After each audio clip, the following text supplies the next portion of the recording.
Vous voyez, mes amis, nous venons de fêter Noël. Nous venons de fêter Noël, la naissance de Jésus-Christ. Bien que la date exacte de sa venue au monde demeure inconnue. Juste après la célébration de Noël et avant Pâques, avant Pentecôte, avant Épiphanie et Ascension, l'Église se donne le temps de jeûne, le temps de réflexion ou de méditation, qu'on appelle le carême, du latin quadragesima, qui signifie 40e. Donc 40, le chiffre 40, est un chiffre bibliquement symbolique qui contient la transformation, la maturation, la préparation à un monde nouveau. Le carême que nous allons vivre au mois de mars, très prochainement, se réfère donc à plusieurs épisodes bibliques. Le chiffre 40. Ce chiffre nous rappelle d'abord 40 jours du déluge. Le déluge qui noie le vieux monde pour un monde neuf. 40 années passées dans le désert par le peuple d'Israël entre son départ d'Égypte et son entrée en terre promise pour apprendre la liberté et oublier les vieux réflexes de la servitude. Nous nous rappelons également de Jonas. Jonas promet 40 jours de destruction de Ninive. Donc le chiffre 40 est très symbolique. 40 jours de jeûne au désert de Judée, à l'est de Jérusalem, peu après son baptême, pour Jésus, c'est de charpentier devenir prédicateur. Là, le diable, le Satan, lui est alors apparu pour le tenter, nous dit la Bible. Les textes de Matthieu, chapitre 4, et de Luc, chapitre 4, donnent plus de détails sur cet événement. Après 5 semaines de jeûne, parmi les bêtes sauvages, nous dit la Bible, Jésus reçoit la visite de Satan qui lui fait 3 propositions majeures. Changer les pierres en pain pour apaiser sa faim. 40 jours, quand on n'a pas mangé, c'est beaucoup. Deuxième épreuve, de montrer sa nature divine en sautant du toit du temple de Jérusalem, voir si les anges seraient venus à son secours. Et troisième tentation, au sommet d'une montagne, le diable propose à Jésus de lui offrir tous les royaumes du monde en échange de sa soumission. Et dans tous les 3 cas, Jésus, qu'est-ce qu'il fait? Il refuse, nous disent les évangiles, il refuse de succomber à la tentation, ce qui fait dire à la lettre aux Hébreux, la lettre aux Hébreux nous dit ceci, et maintenant, il peut secourir ceux qui sont tentés parce qu'il a passé lui-même par la tentation. Et quelle tentation? Cela implique, pour ceux et celles qui le suivent, 40 jours symboliques. C'est devenir disciple du maître, quel que soit son milieu social, artisan, paysan, ouvrier, bourgeois, j'en passe. 40 jours pour marcher comme le Christ vers la lumière de Pâques, attendre peut-être d'une manière un peu désespérée dans les épreuves de l'existence. Et tout ça, c'est un peu d'ordre général.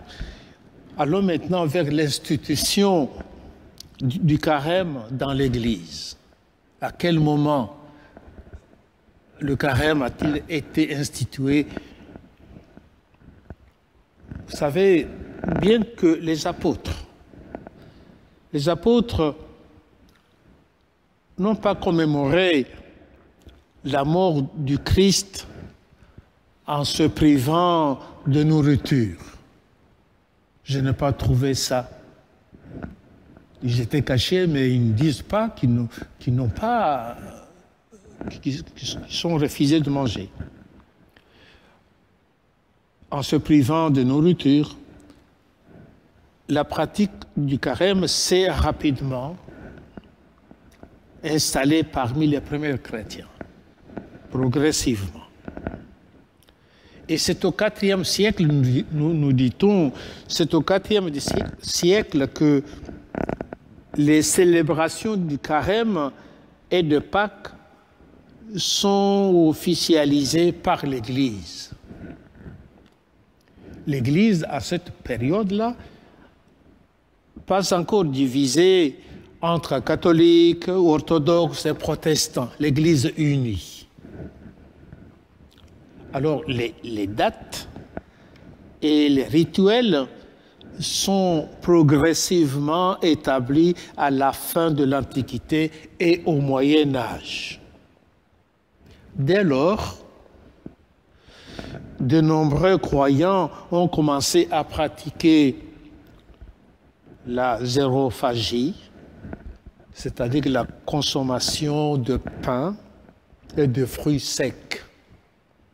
Voilà le début. Mais historiquement, le jeûne en tant que tel est une pratique religieuse très ancienne qui ne concerne pas uniquement les chrétiens. On ne peut pas dire que les chrétiens, c'est eux qui ont institué le carême. Le juif pratique le Yom Kippour, qui est le jour de grand pardon, qui s'est fait sous le signe de grand remords, de deuil ou de l'abnégation. Cela dépend des années, mais c'est du 24 septembre au lundi du même mois. Les musulmans que nous côtoyons, qui sont à côté de nous, les musulmans font le ramadan. Et la date varie d'une année à l'autre.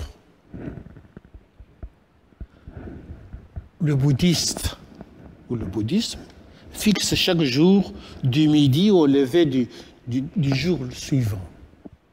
Midi et puis jusqu'au lever du jour suivant. L'hindouisme, son usage est lié au calendrier. Chaque pleine lune s'accompagne d'une journée de jeûne.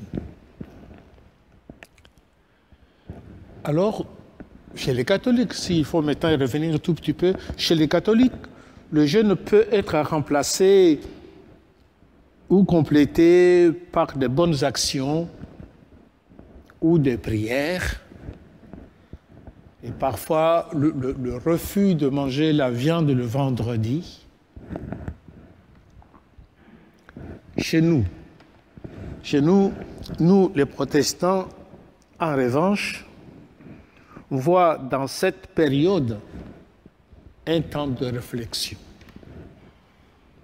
où il faut se tourner vers le Christ sans recommander de pénitence alimentaire. Moi, en ce qui nous concerne, chaque fois que mes catéchumènes me demandaient est-ce on jeûne? Moi, j'ai dit oui, on jeûne, mais on pense au Christ. Mais parce que Christ a déjà jeûné pour nous. Il a jeûné, il n'a pas mangé. Alors, donc, il a fait ça pour nous. Moi, je ne sais pas si c'est ce que j'ai dit aux enfants. On ne jeûne pas parce que Christ a déjà fait. C'est pourquoi on ne meurt pas puisque Christ est déjà mort pour nous, et ainsi de suite. Donc, mais chez les orthodoxes, cependant, le jeûne reste un élément important de ce qu'on appelle le grand carême. Tout cela pour dire qu'être disciple, c'est vers là que je vais terminer, je ne vais pas être long. Être disciple, c'est marcher. Marcher sans toujours comprendre. Être disciple, c'est aussi, mais ça ne nous empêche pas de comprendre. Nous comprenons. Mais être disciple, c'est aussi accueillir sans être aussi disponible que l'on devrait. Ça, c'est la définition que moi je pense comme ça. Alors, être disciple, c'est aussi être bousculé quand on est déjà courbattu. Pendant ces 40 jours de jeûne, qui commencent déjà au mois de mars, bientôt, être disciple du Christ, c'est aimer suffisamment Dieu pour voir dans le serviteur souffrant, c'est là que nous allons, dans le serviteur souffrant, le Maître qui s'approche de nous. Comme pour nous dire que nous aussi, nous pouvons nous approcher des autres.